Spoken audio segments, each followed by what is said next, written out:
லௌதேத்தூர் இயேசுஸ் கிறிஸ்துஸ். இயேசு கிறிஸ்துவுக்கு புகழ். தமிழ் கூறும் நல்லுலகில் வாழும் அனைத்து அன்புள்ளங்களுக்கும் வத்திக்கான் வானொலியின் வணக்கம். இறைவன் உங்கள் உள்ளத்தையும் இல்லத்தையும் தன் அன்பாலும் அருளாலும் அமைதியாலும் இன்றும் என்றும் நிரப்புவாராக.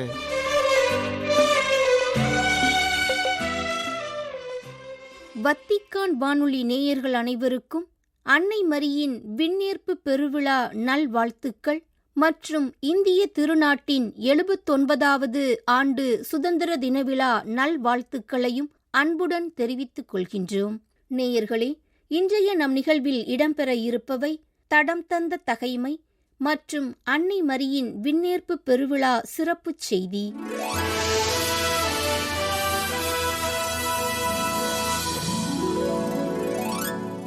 தடம் தந்த தகைமை. தீரின் மன்னன் சாலமோனுக்கு அனுப்பிய கடிதம்.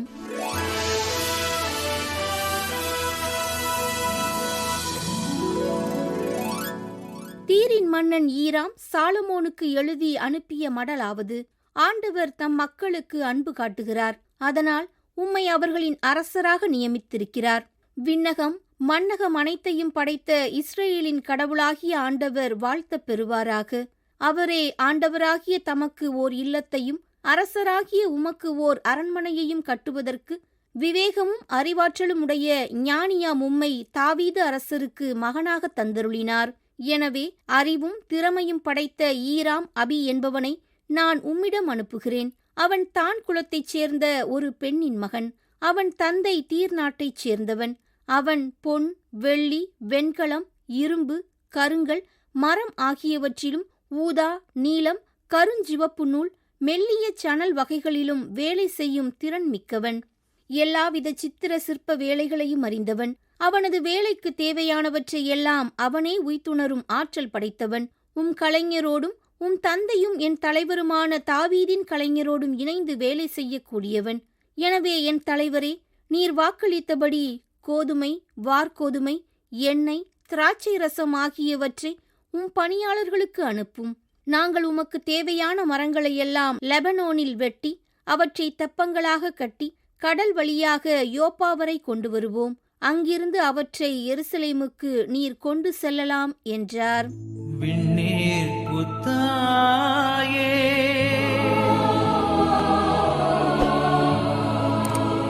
அன்னை மரியின் விண்ணேற்பு பெருவிழா சிறப்பு செய்தி வழங்குபவர் அருள் தந்தை எட்வின் ஜார்ஜ். விண்ணோரின் தாயே,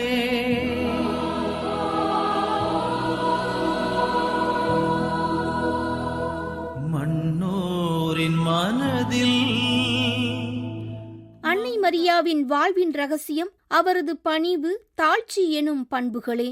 தம்மைத்தாமே தாழ்த்துவோர் உயர்த்த பெறுவர் என்ற இயேசுவின் வார்த்தைகளுக்கிணங்க தன்னை தாழ்த்தி தரணி வாழ்த்த உயர்ந்தவர்.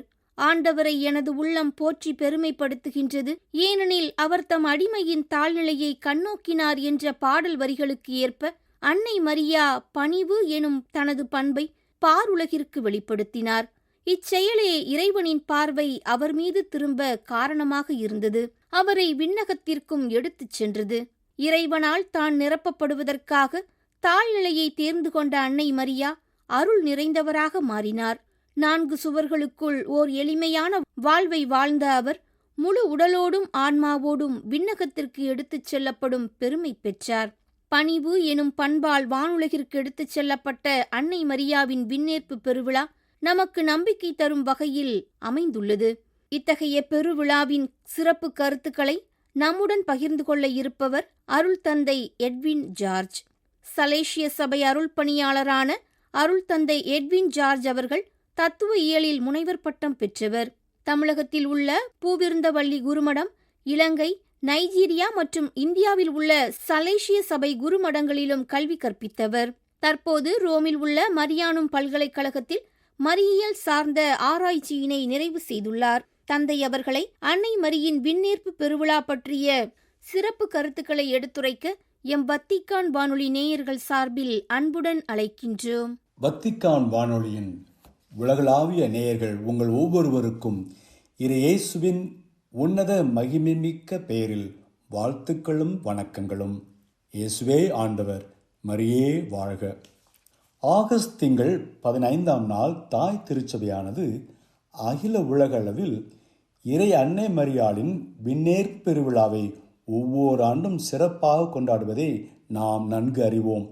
இந்த 2025ஆம் ஆண்டு எப்பெருவிழாவின் அடித்தளமான மறைக்கோட்பாடு திருத்தந்தை 12ஆம் பயஸ் எழுதிய அப்போஸ்தலிக்க திரு அவை மடல் பேரளவில் வாரி வழங்கும் கடவுள், அதே லத்தீன் மொழியில் முன்னிஃபிசென்டிssimus தேயுஸ் என்பதன் வழியாக பிரகடனம் செய்து 75 ஆண்டுகள் நிறைவு காணும் சிறப்பு ஆண்டாகும்.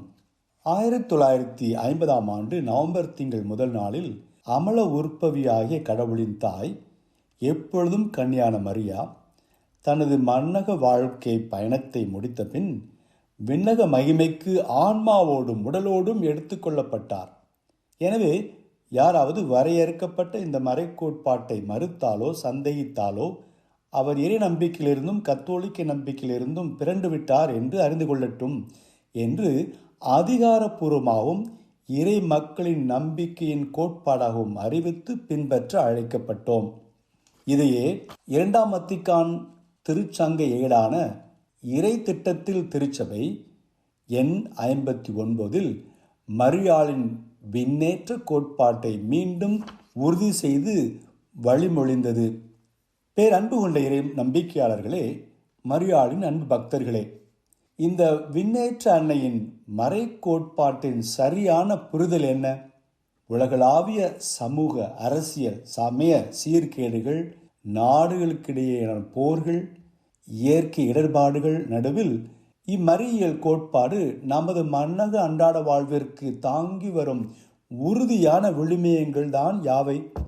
இக்கேள்விகளுக்கான பதில்களை நமது கத்தோலிக்க கிறிஸ்துவ பாரம்பரியம், விவிலிய தளம் மற்றும் இறையியல் பின்னணியில் சிந்தித்து புரிந்து கொண்டு வாழ்வாக்கிட என்னோடு பயணிக்க உங்களை அன்போடு அழைக்கின்றேன்.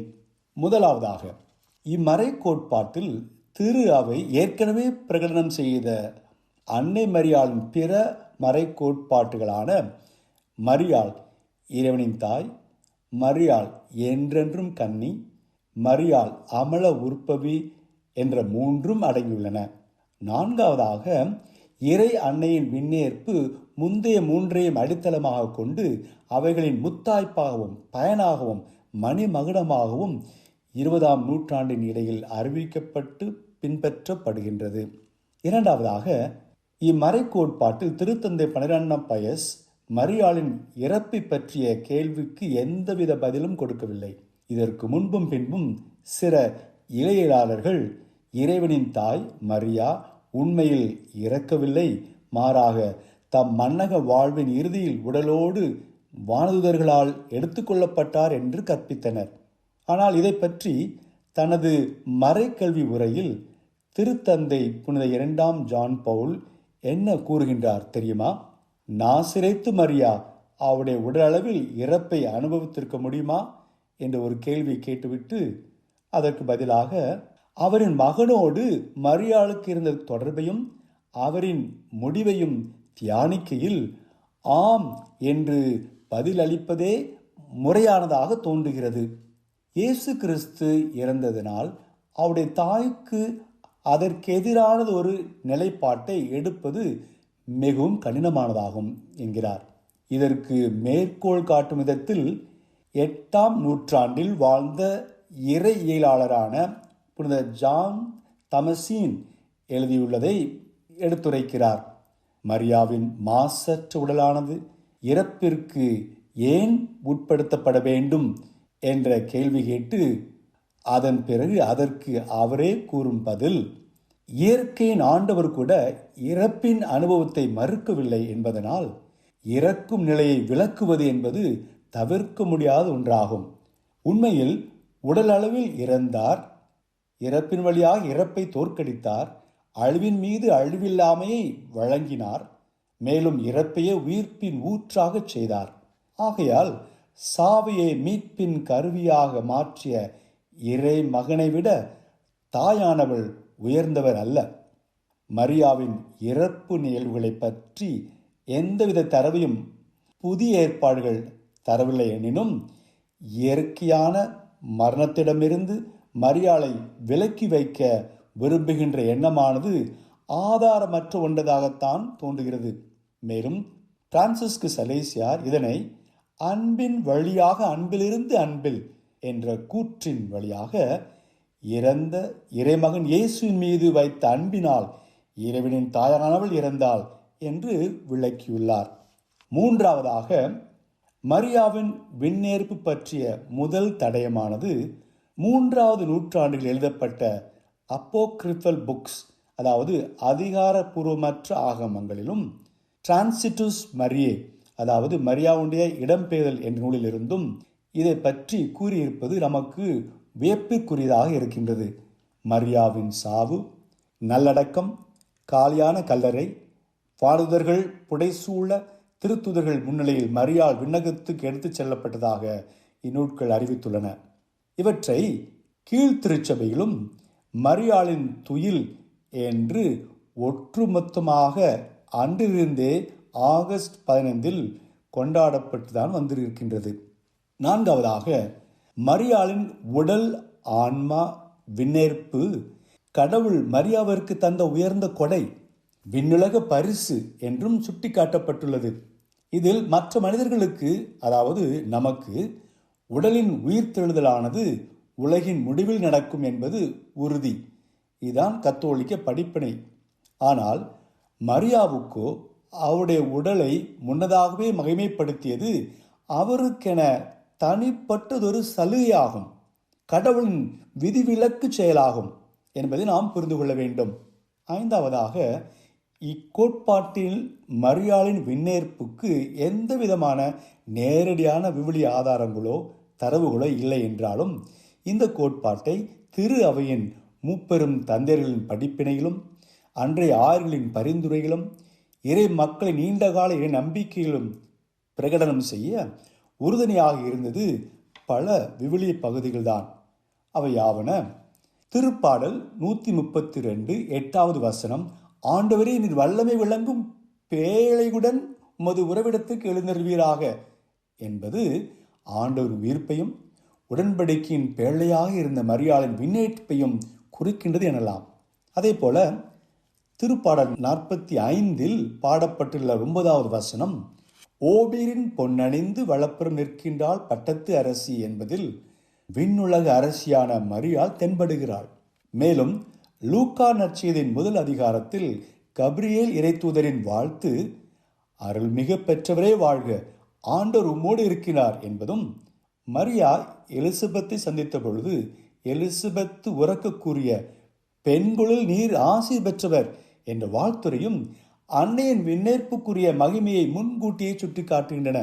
இதிலும் சிறப்பாக பட்மோஸ் தீவில் திருத்தூதர் யோவான் கண்ட காட்சியின் திருவெளிப்பாடு 12ஆம் அதிகாரம் முதல் திருவசனத்தில், வானில் பெரியதோர் அடையாளம் தோன்றியது, பெண் ஒருவர் காணப்பட்டார், அவர் கதிரவனை ஆடையாக அணிந்திருந்தார், நிலாவுடைய காலடியில் இருந்தது, அவர் 12 விண்மீன்களை தலைமீது சுடியிருந்தார் என்பது விண்ணேற்றமடைந்த மரியாள் பெண்ணாக அதில் குறிப்பிடப்பட்டிருப்பது அவளின் மாட்சியை தெளிவாக நமக்கு உரைக்கின்றது. ஆறாவதாக, இறையியல் கண்ணோட்டத்தில் இறை தாயின் விண்ணேற்பானது ஆழமான சாத்தியக்கூற்றாக பல கண்ணோட்டத்தில் படிப்பிக்கப்படுகின்றது. எவ்வாறெனில், மரியாவின் உடலை இறைவன் உறைவிடமாக ஏற்ற அவருடைய இறை தாய்மை நிலை மற்றும் தொடக்கத்திலிருந்தே ஜென்ம பாவமற்ற அமல உற்பவியாக பிறந்து வாழ்ந்தது, இதோடு மனித வாழ்வில், இந்த மண்ணுலக வாழ்வில் முழு புனிதத்துவமுடன் வாழ்ந்தது ஆகிய யாவும் இறைவனின் தாயின் உடல் மற்றும் ஆன்மா முழுமையாக மகிமைப்படுத்தப்பட வேண்டியதாக ஆக்கியது. இதை பற்றி புனித ஜெர்மானுஸ் கூறுகிறார், வாழ்வின் தாய் வாழ்வின் இருப்பிடத்தையும் பகிர்ந்து கொள்ள வேண்டும். அதை போலவே புனித ஜான் தமசின் கூறுகிறார், சிலுவையில் தொங்கும் தன் மகனை கண்டதும் தன் இருதயத்தின் ஆழத்தில் அனுபவித்த அந்த துன்பம் என்ற வாளை பெற்ற அவர் தந்தையின் வலப்புறத்தில் அம்மகன் மகிமையோடு அமர்ந்திருப்பதையும் அவர் பார்க்க வேண்டும் என்பதே முறையானது என்கிறார். அதாவது, பாஸ்கா மறைபரின் ஒளியில் பார்த்தால் இறப்பிற்கு பிறகு தாய் தன் மகனுடன் மகிமைப்படுத்தப்பட வேண்டும் என்பது தெளிவாகின்றது.